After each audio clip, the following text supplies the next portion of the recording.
آپ کس طرح سے دیکھ رہے ہیں جن دھڑوں کا میں ذکر کر رہا ہوں، یہ تمام دھڑے متحد ہونے جا رہے ہیں؟ کون کون سا اتحاد اس میں شامل ہوگا؟ اور یہ جو خوشخبری ہے یہ کب تک سننے کو مل جائے گی کہ ایم کیو ایم پھر سے ایک ہو گئی ہے کراچی کے عوام کے لیے؟ دوبارہ سے ایم کیو ایم اسی طرح سے ہمیں ایکٹیو نظر آئے گی جیسے پہلے تھی؟ میں سب سے پہلے تو یہ کہوں گا کہ سندھ کے شہری علاقوں میں خاص طور پہ اور کراچی میں گزشتہ 4 سالوں سے ایک واضح طور پر سیاسی خلا نظر آتا ہے نا. اور اگر ایم کیو ایم کو کسی نے ریپلیس کیا تھا سیٹوں کی حد تک، کچھ سیٹیں انہیں ملی تھی اور کچھ دلائی گئی تھی، وہ پاکستان تحریک انصاف تھی نا.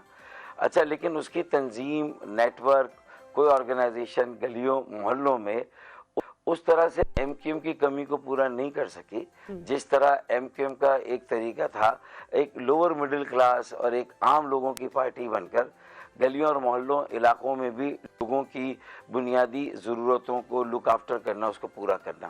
اچھا، اس خلا کی مسلسل موجودگی سے یہ نقصان تھا کہ اگر کہیں کراچی آپس میں کسی طرح کی کوئی ناچاکی ہوتی، اس پولرائزیشن سے، اس تقسیم سے لے کر کراچی غیر مستحکم ہوتا ہے، تو دیکھیں کراچی کا استحکام پاکستان کا استحکام، کراچی کی تعمیر و ترقی پاکستان کی تعمیر و ترقی. اچھا، پھر جب ہم 2016 میں لندن سے الگ ہوئے تو اس سے پہلے بھی اور اس کے بعد بھی کوئی یہاں پر سرکاری سطح پر وفاق سے صوبے سے کوئی ایسی انویسٹمنٹ نہیں ہوئی کہ 10 جو جسے کہتے ہیں نا کہ 65 کروڑ گیلن اضافی یومیہ پانی کے منصوبے درآمد ہو جاتا اور سرکولر ٹرین چل جاتی، کچرا اٹھانے کا نکاسیاب کا کوئی نظام چل جاتا. 1100 ارب کا اعلان کیا گیا تھا جب اربن فلڈنگ اور کراچی میں شدید بارشیں ہوئی تو وہ پی ٹی آئی کی حکومت نے اس میں سے 30 ارب بھی مشکل سے نہیں دیے. اسی طرح 750 ارب روپے کا سالانہ بجٹ رکھا گیا لیکن ایک ڈھیلا نہیں ملا. تو یہ جو احساس محرومی، یتیمی، بیگانگی، بے بسی اور جسے کہتے ہیں کہ عدم تحفظ، اس کی وجہ سے یہ ایک خطرہ تھا. تو میں 2.5 سالوں سے اس کام پہ لگا تھا کہ کم از کم جو 4 دھڑے باقاعدہ میری ریچ میں ہے، میری پہنچ میں ہے، میری بساط میں ہے، میں ان کو ایک کروں. اور میں نے خالد مقبول صدیقی بھائی سے، میں نے مصطفیٰ کمال سے بھائی سے اور آفاق احمد بھائی، میں نے سب سے ملاقات کی اور سب سے کہا، لیکن شاید وہ وقت نہیں تھا. میں نے اسی لیے الیکشن بھی لڑا ضمنی کہ ہم آپس میں مل کے یہ کام کر سکے، لیکن ہو نہیں سکا.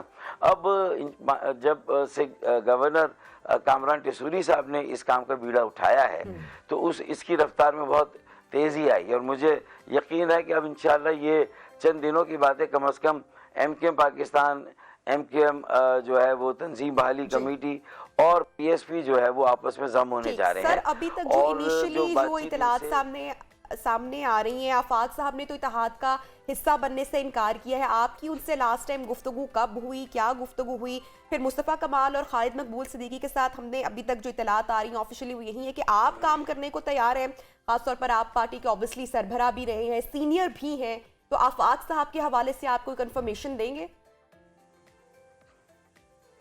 دیکھیں، میری ان سے جو آخری ملاقات ہوئی تھی وہ جو ضمنی الیکشن اگست 2022 میں ہوا تھا NA 245، تو اس کا بہانہ اتنا بڑا تھا ایکسکیوز کہ وہ حجاب جو ہمارے درمیان ملنے میں تھا نا وہ ختم ہو گیا. میں پی ایس پی کے قائد پاکستان ہاؤس چلا گیا. بہادر آباد سے خالد مقبول صدیقی کہیں نہ کہیں 3 مرتبہ مجھے میری والدہ کا انتقال ہوا تو وہ آئے تھے، تو ہماری اچھی گفتگو نشستیں ہوئی اور میری تمام باتوں کو انہوں نے مانا تھا. اور پی ایس پی والوں کا اور شاید آفاق احمد بھائی سے بھی میں ملا کسی ایک دوست کے گھر پہ، تو ہماری بڑی تفصیلی بات تھی. اور آفاق بھائی نے تو کلیئرلی کہا تھا کہ دیکھیں، اگر خالد مقبول صدیقی آپ کے ساتھ آتے ہیں اور آپ دونوں آپس میں ایک ہوتے ہیں تو پھر میں اس میں اپنا وزن ڈال سکتا ہوں. لیکن اب ان کا کوئی بیان آیا کہ شاید وہ متحدہ کی پالیٹکس کو جوائن نہیں کرنا چاہیں گے اور اپنی سولو فلائٹ کو قائم رکھیں گے. میں سمجھتا ہوں کہ 92 سے وہ الگ ہوئے ہیں. انہوں نے بھی دیکھ لیا کہ بہت مشکل سے ایک آدھ بار انہیں کوئی سیٹ ملی تھی، اس کے بعد ان کی پذیرائی نہیں ہوئی تھی. اسی طرح ظاہر ہے کہ میں بھی اکیلا وہ الیکشن نہیں جیت سکتا تھا. پی ایس پی نے بھی دیکھ لیا کہ کیا سچویشن رہی. ایم کیو ایم کی بھی وہ جو سیٹیں آلموسٹ تھیں وہی کی وہی ساری سیٹیں قائم رہی، اس میں کوئی اضافہ نہیں ہوا. جو سیٹیں ہم نے 2018 میں لوز کر دی. اچھا، اب یہ صرف سیٹوں کا مسئلہ نہیں ہے، یہ کراچی کے اندر تمام ہر زبان بولنے والی اکائی ہے، ہر علاقے کا پاکستانی جو یہاں رہتا ہے اس کو بھی ریچ آؤٹ کرنا ہے. اور متحدہ قومی موومنٹ میں